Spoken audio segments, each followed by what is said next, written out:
Cookery சேனலை பார்த்து யார் வேணாலும் சமையல் பண்ணலாம். ஆனா சுவையான சமையல் பண்றது எப்படி? நான் இதயம் நல்லெண்ணெயில சமையல் பண்றேன். ஆஹா ஓஹோன்னு பாராட்டுறாங்க.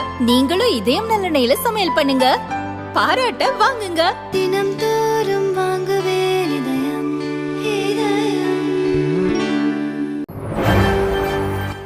வணக்கம். செய்திச் சுருக்கம். என்ன நடக்குது இங்க? அண்ணாமலை இல்லாத நேரத்தில் பாஜக முக்கிய புள்ளிகள் ஆபரேஷன். தமிழக பாஜகவில் உள்ள பல நிர்வாகிகள் டெல்லி மேலிடத்துடன் நெருக்கமாக உள்ளனர். மாநில தலைமைக்கு தெரியாமல் மேலிட தலைவர்கள் உதவியால் கவர்னர், பொதுத்துறை நிறுவனங்களின் இயக்குநர் பதவிகளை பெற்று வந்தனர். சமீபத்தில் நடந்த லோக்சபா தேர்தலில் அதிமுகவுடன் கூட்டணி வைக்காமல் பாஜக தலைமையில் தனி கூட்டணி அமைந்தது. அண்ணாமலையின் செயல்பாடு இதற்கு முக்கிய காரணமாக சொல்லப்படுகிறது. அவர் கட்சியின் தேசிய அமைப்பு பொதுச் செயலர் PL சந்தோஷ், பிரதமர் மோடி, மத்திய உள்துறை அமைச்சர் அமித்ஷா, பாஜக தேசிய தலைவர் நட்டாவுடன் நேரடி தொடர்பில் உள்ளார். இதனால் தமிழக பாஜக நிர்வாகிகள் அண்ணாமலைக்கு தெரியாமல் டெல்லி சென்று மேலிட தலைவர்களை சந்திப்பதை தவிர்த்தனர். கட்சியில் உரிய அங்கீகாரம் கிடைக்காமலும், லோக்சபா தேர்தலில் போட்டியிட சீட்டு கிடைக்காமலும் கொங்கு மண்டலம், தென் மற்றும் டெல்டா மாவட்டங்களைச் சேர்ந்த பலர் அதிருப்தியில் உள்ளனர். அவர்களிடம் லோக்சபா தேர்தலுக்கு பின் பதவி கிடைக்கும் என அமித்ஷா, நட்டா உறுதியளித்திருந்தனர். மோடி மீண்டும் பிரதமராகி 2 மாதங்களுக்கு மேலாகியும் தங்களுக்கு உரிய பதவி கிடைக்காததால் பல முக்கிய நிர்வாகிகள் அதிருப்தியில் உள்ளனர். சென்னையில் நடந்த பாஜக பொதுக்கூட்டத்தில் பேசிய முன்னாள் MLA விஜயதரணியின் பேச்சு இதை உறுதி செய்தது. இந்நிலையில் லண்டன் ஆக்ஸ்போர்டு பல்கலைக்கழகத்தில் சர்வதேச அரசியல் படிக்க அண்ணாமலை சென்றுள்ளார். படிப்பு முடித்து அவர் தமிழகம் திரும்புவதற்கு 3 மாதம் ஆகும்.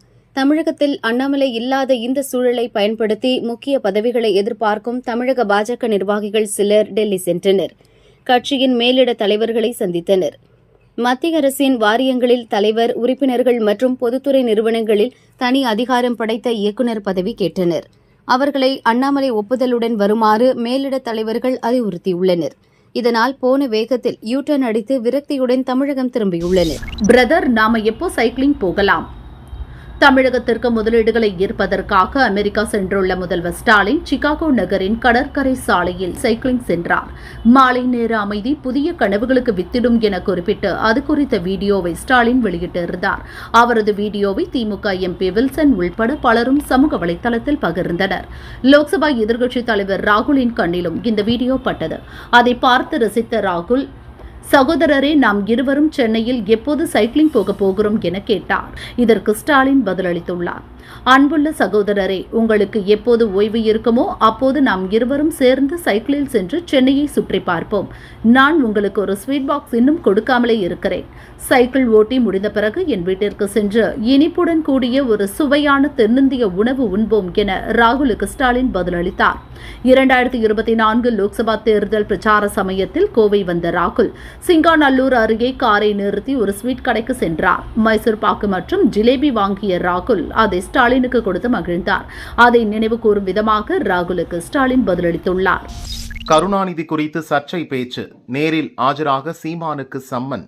முன்னாள் முதல்வர் கருணாநிதி குறித்து பாடல் ஒன்றை பாடிய நாம் தமிழர் கட்சி ஒருங்கிணைப்பாளர் சீமான் குறிப்பிட்ட ஜாதியை மையப்படுத்தி சில வார்த்தைகளை பயன்படுத்தியிருந்தார்.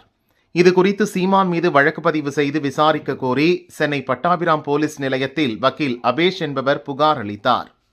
இதற்கிடையே மாநில SC/ST கமிஷன் இந்த விஷயத்தில் வழக்கு பதிவு செய்து சீமான் மீது நடவடிக்கை எடுக்க வேண்டுமென உத்தரவிட்டிருந்தது. இதன் அடிப்படையில் பட்டாபிராம் போலீசார் சீமான் மீது SC/ST வன்கொடுமை தடுப்பு சட்டத்தின் கீழ் வழக்கு பதிந்தனர். விசாரணை அதிகாரியாக உதவி கமிஷனர் சுரேஷ்குமார் நியமிக்கப்பட்டுள்ளார். அவர் தலைமையிலான போலீசார் விசாரணையை துவக்கினர். விசாரணைக்கு நேரில் ஆஜராகும்படி சீமானுக்கு சம்மன் அனுப்பப்பட்டுள்ளது. போராட்டத்தில் பங்கேற்கும் ரேஷன் ஊழியர்களுக்கு சம்பளம் கட். அரசு ரேஷன் கடை பணியாளர் சங்க ஊழியர்கள் பல்வேறு கோரிக்கைகளை வலியுறுத்தி இன்று மாநிலம் தழுவிய வேலைநிறுத்த போராட்டத்தை அறிவித்துள்ளனர். வேலைக்கு வராமல் போராட்டத்தில் ஈடுபடும் ஊழியர்களின் சம்பளத்தை பிடிக்குமாறு அரசு உத்தரவிட்டுள்ளது. இது தொடர்பாக கூட்டுறவு சங்கங்களின் பதிவாளர் மண்டல இணை பதிவாளர்களுக்கு சுற்றறிக்கை அனுப்பியுள்ளார். வேலை நிறுத்தத்தில் ரேஷன் கடை ஊழியர்கள் பங்கேற்க வாய்ப்புள்ளதால் 5ஆம் தேதி சட்டம் ஒழுங்கு பிரச்சினை ஏற்படாதவாறும் பொது விநியோக திட்டப்பணிக்கு பாதிப்பு ஏற்படாதபடி மக்களுக்கு அத்தியாவசிய பொருட்கள் தடையின்றி கிடைக்கவும் முன்னெச்சரிக்கை நடவடிக்கை எடுக்க வேண்டும். வேலை நிறுத்தத்தில் பங்கேற்கும் ஊழியர்களுக்கு வேலையில்லை, சம்பளம் இல்லை அடிப்படையில் சம்பளம் பிடித்தம் செய்ய வேண்டுமென சுற்றறிக்கையில் கூறப்பட்டுள்ளது. கட்சி மாறும் எம்எல்ஏக்களுக்கு இனி பென்ஷன் கிடையாது. ஹிமாச்சலில் புதிய சட்டம். ஹிமாச்சல பிரதேசத்தில் முதல்வர் சுக்வீந்தர் சிங் சுகு தலைமையிலான காங்கிரஸ் ஆட்சி நடக்கிறது. இங்கு நேற்று நடந்த சட்டசபை கூட்டத்தில் முதல்வர் சுக்வீந்தர் சிங் சுகு ஹிமாச்சல பிரதேச எம்எல்ஏக்களின் அகவிலைப்படி மற்றும் ஓய்வூதிய சட்டத்தில் திருத்தம் கொண்டு வந்தார். இந்த சட்ட திருத்தம் நாட்டில் இதுவரை எங்கும் இல்லாத வகையில் கட்சி தாவல் தடை சட்டத்தின் கீழ் தகுதி நீக்கம் செய்யப்படும் எம்எல்ஏக்களின் ஓய்வூதியத்தை நிறுத்துகிறது. இந்த மசோதா காங்கிரஸ் எம்எல்ஏக்களின் ஆதரவுடன் நிறைவேற்றப்பட்டது. ஹிமாச்சல் காங்கிரஸைச் சேர்ந்த சுதீர் சர்மா, ரவி தாக்கூர் உள்ளிட்ட 6 எம்எல்ஏக்கள் கடந்த பிப்ரவரியில் நடந்த ராஜ்யசபா எம்பிக்கான தேர்தலில் பாஜகவின் ஹர்ஷ் மகாஜனுக்கு ஆதரவாக ஓட்டளித்தனர். இவர்கள் பட்ஜெட் தாக்கல் மற்றும் வெட்டு தீர்மானத்தின் மீதான விவாதத்தின் போது கொறடா உத்தரவை மீறி அவைக்கு வராததால் தகுதி நீக்கம் செய்யப்பட்டனர். இந்த புதிய சட்டத்தால் தகுதி நீக்கப்பட்ட இந்த 6 எம்எல்ஏக்களுக்கும் பென்ஷன் கிடைக்காது. விநாயகர் சதுர்த்தி சுற்றறிக்கை. அலுவலர்கள் மீது துறை ரீதியான நடவடிக்கை. விநாயகர் சதுர்த்தி விழா தொடர்பாக பள்ளிகளுக்கு சுற்றறிக்கை அனுப்பிய அலுவலர்கள் மீது துறை ரீதியான நடவடிக்கை எடுக்கப்படும் என சுற்றுச்சூழல் துறை செயலர் செந்தில்குமார் தெரிவித்துள்ளார். விநாயகர் சதுர்த்தி விழா ஏற்பாட்டாளர்கள், அமைப்பாளர்கள் செய்ய வேண்டியவை, செய்யக்கூடாதவை தொடர்பாக ஆண்டுதோறும் மாசு கட்டுப்பாட்டு வாரியம் வழியாக சில அறிவுறுத்தல்கள் வழங்கப்படுகின்றன.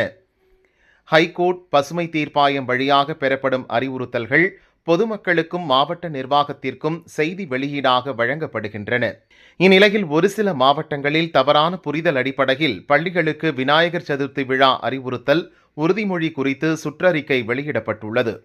இவ்வாறு பள்ளிகளுக்கு வெளியிடப்பட்ட அறிவுறுத்தல்கள் அரசின் ஆணைகளுக்கு முற்றிலும் முரணானது என்பதால் ஒரு சில மாவட்டங்களில் மட்டும் வெளியிடப்பட்ட அந்த அறிவுறுத்தல்கள் முற்றிலுமாக ரத்து செய்யப்பட்டுள்ளது. தவறான சுற்றறிக்கை அனுப்பியதற்கு பொறுப்பான அலுவலர்கள் மீது துறை ரீதியான நடவடிக்கை எடுக்கப்படும் என செந்தில்குமார் கூறியுள்ளார். அரசு பஸ்களில் தீபாவளி முன்பதிவு 29,000 இருக்கைகள் நிரம்பின.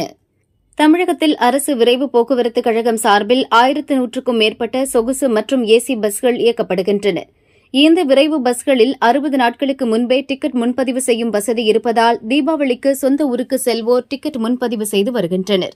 இதுகுறித்து அரசு விரைவு போக்குவரத்து கழக அதிகாரிகள் கூறியதாவது: அக்டோபர் 31ஆம் தேதி வியாழன் அன்று தீபாவளி பண்டிகை கொண்டாடப்படுகிறது. இதற்கு 2 நாட்களுக்கு முன்பே சொந்த ஊர்களுக்கு செல்ல முன்பதிவு துவங்கியுள்ளது. அக்டோபர் 29ஆம் தேதி செல்ல 9,500க்கும் மேற்பட்டோர் முன்பதிவு செய்துள்ளனர். சென்னையிலிருந்து செல்ல 7,200க்கும் மேற்பட்டோர் முன்பதிவு செய்துள்ளனர். அக்டோபர் 30ஆம் தேதி 7,900க்கும் மேற்பட்ட இருக்கைகள் முன்பதிவு செய்யப்பட்டுள்ளன. 1030க்கும் மேற்பட்ட விரைவு பஸ்களில் முன்பதிவு முற்றிலுமாக நிறைவடைந்துள்ளன. பயணிகளின் தேவைக்கு ஏற்ப சிறப்பு பஸ்கள் இயக்குவதற்கான அறிவிப்பு அடுத்த மாதம் வெளியாகும். www.tnstc.in என்ற இணையதளம் அல்லது TNSTC செயலி வாயிலாக முன்பதிவு செய்து கொள்ளலாம். இது தவிர கோயம்பேடு உள்ளிட்ட மையங்களிலும் முன்பதிவு செய்யலாம். தீபாவளி பண்டிகைக்கு 2 மாதங்கள் இருக்கும்போதே 29,000க்கும் மேற்பட்ட இருக்கைகள் முன்பதிவு முடிந்துள்ளன என அவர்கள் கூறினர்.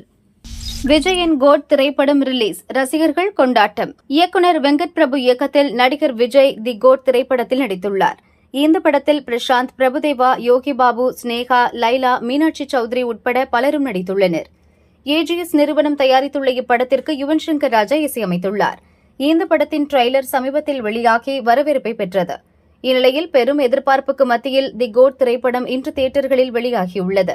தமிழகத்தை தவிர கேரளா உள்ளிட்ட மற்ற மாநிலங்களில் காலை 4 மணிக்கு முதல் காட்சி துவங்கியது. அதிகாலை முதலே ரசிகர்கள் தியேட்டர்களில் கொண்டாட்டத்தில் ஈடுபட்டுள்ளனர். விசில் அடித்தும் டிக்கெட்டுக்கு முத்தம் கொடுத்தும் உற்சாகத்தை வெளிப்படுத்தினர். தமிழகத்தில் முதல் காட்சி காலை 9 மணிக்கு துவங்க உள்ளது குறிப்பிடத்தக்கது.